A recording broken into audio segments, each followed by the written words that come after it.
Perkenalkan, nama saya Muhammad Fari dari Universitas Nasional. Saat ini saya sedang berada di pemadam kebakaran sektor 4. Dan kali ini saya bersama narasumber saya dengan Bapak siapa, Pak? Bapak Hendro. Bapak Hendro. Selaku salah satu petugas pemadam kebakaran. Selamat siang, Pak. Sudah berapa lama sih, Pak, menjadi pemadam kebakaran seperti ini? Untuk saya pribadi selama ini sudah 19 tahun 19 tahun ya, Pak. dari Damkar ini. Itu motivasi Bapak masuk pemadam kebakaran itu apa sih, Pak? Apakah ada pengalaman pribadi atau ada kejadian tertentu? Kalau untuk pengalaman pribadi atau kejadian tertentu sepertinya tidak ada. Mungkin saya masuk di pemadam ini termotivasi untuk jiwa penolong gitu saja.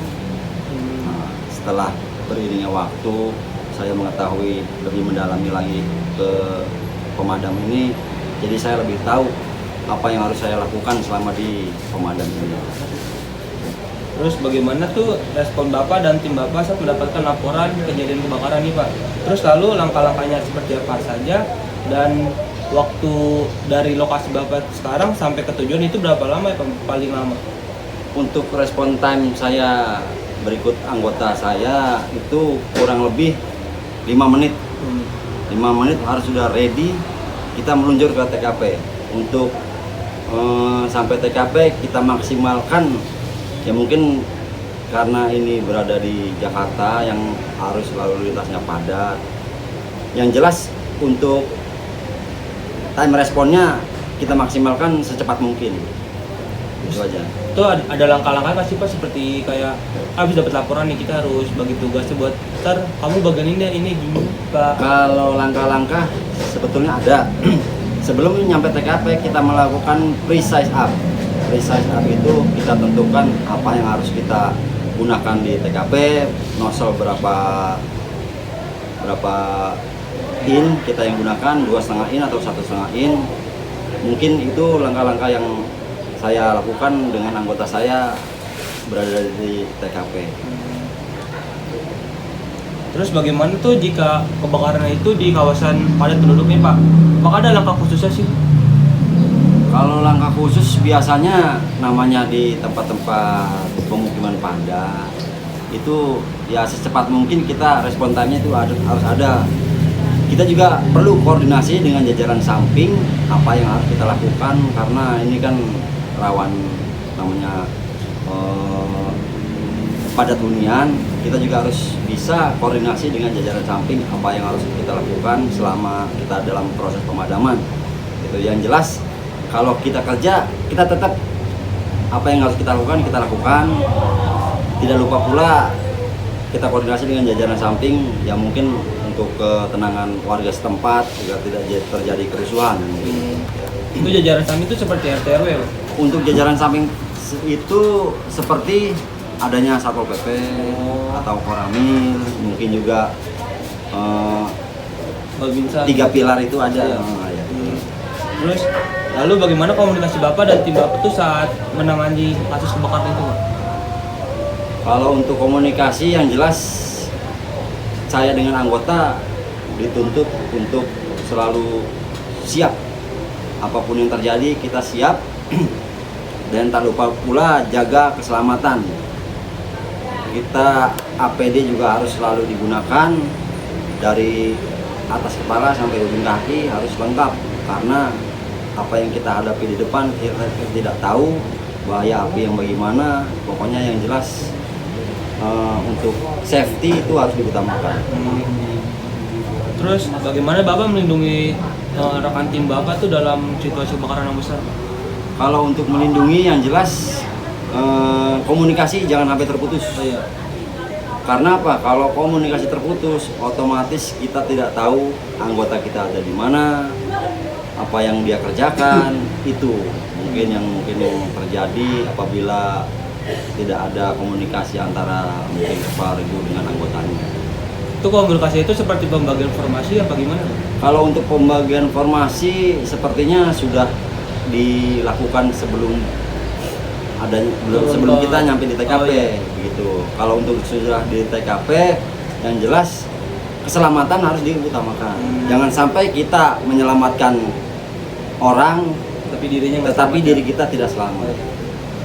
Terus bagaimana Bapak berinteraksi dengan masyarakat yang menjadi korban Pak? Itu kan sangat emosional nih Pak. Cara menangani itu gimana sih Pak?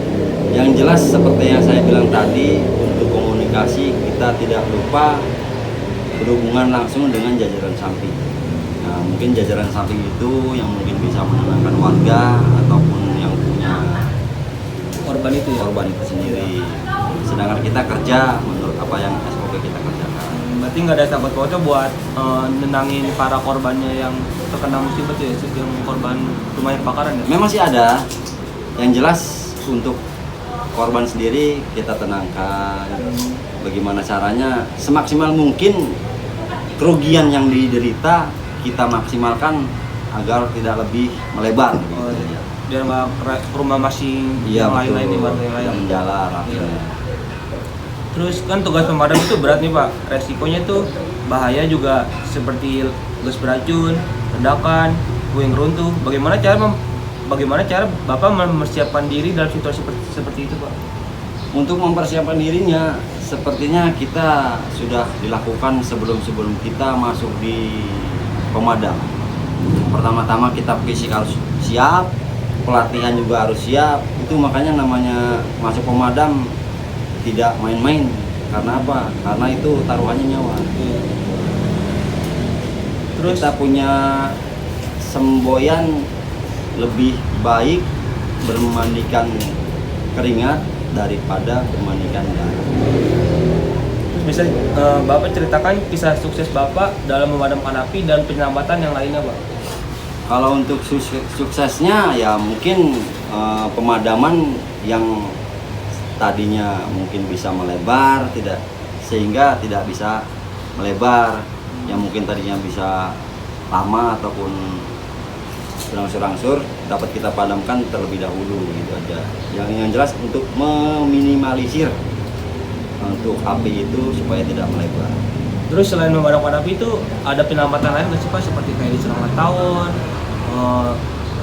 banjiran, bagaimana tuh Pak? Lagi nggak Pak penyelamatan lain? Kalau untuk penyelamatan sebenarnya di DKI ini apapun yang terjadi di bencana di DKI kita bisa tanggulangi. Karena apa? Di pemadam itu tidak hanya proses pemadaman, ada juga penyelamatan evakuasi sarang tawon, evakuasi binatang liar seperti ular atau komodo, biawak. Ya, Itu seperti itulah. semuanya tugasnya pemadam ya Pak? Betul. Karena apa? Jajaran samping belum tentu mau untuk melakukan seperti itu, karena yang sudah biasa melakukan hanya orang pemadam. Terus bagaimana cara pemadam kebakaran itu memberi penyuluhan Pak kepada masyarakat akan bahayanya kebakaran tersebut Pak? Biasanya di pemadam sendiri itu ada satgasnya. Satgasnya itulah yang mungkin memberikan penyuluhan ke setiap RT atau RW, mungkin di kelurahan juga ada. Karena satgas itu sekarang sudah diplot, masing-masing kelurahan itu sudah ada satgas. Terus Bapak, apakah ada tips dan cara nih Pak buat masyarakat Pak akan menanggulangi atau mencegah kebakaran Pak? Untuk tips dan sarannya yang jelas kita harus selalu berhati-hati dalam mungkin sedang berada di dapur. Biasanya kan kompor itu kan tidak tahu kita apapun penyebabnya, yang jelas kita harus selalu waspada lah. Dan tak lupa pula mungkin di setiap rumah menyediakan satu buah tabung pemadam, itu mungkin bisa penanggulangan awal dari situ, yang supaya api yang tadinya sudah mulai melebar dapat ditanggulangi dengan apa. Terus pertanyaan terakhir nih Pak, apakah ada suka dukanya Pak saat masuk pemadam kebakaran? Kan Bapak tadi berapa tahun Pak kerjanya Pak? 19 tahun. 19 tahun itu apa ada suka dukanya Pak? Kalau untuk sukanya ya memang kita karena sudah berinteraksi di pemadam ini selama puluhan tahun, kita sudah melewati berbagai macam suka duka. Jadinya ya kita dibawa enjoy saja. Yang jelas kita selalu siap apapun keadaannya di masa selama kita berada di pos-posan untuk selalu siaga. Terima kasih ya Pak atas sesi wawancara ini. Maaf ya Pak kalau ada kesalahan. Sama-sama. Sekian dari saya dan Bapak siapa tadi Pak? Pak Indro. Pak Indro. Terima kasih.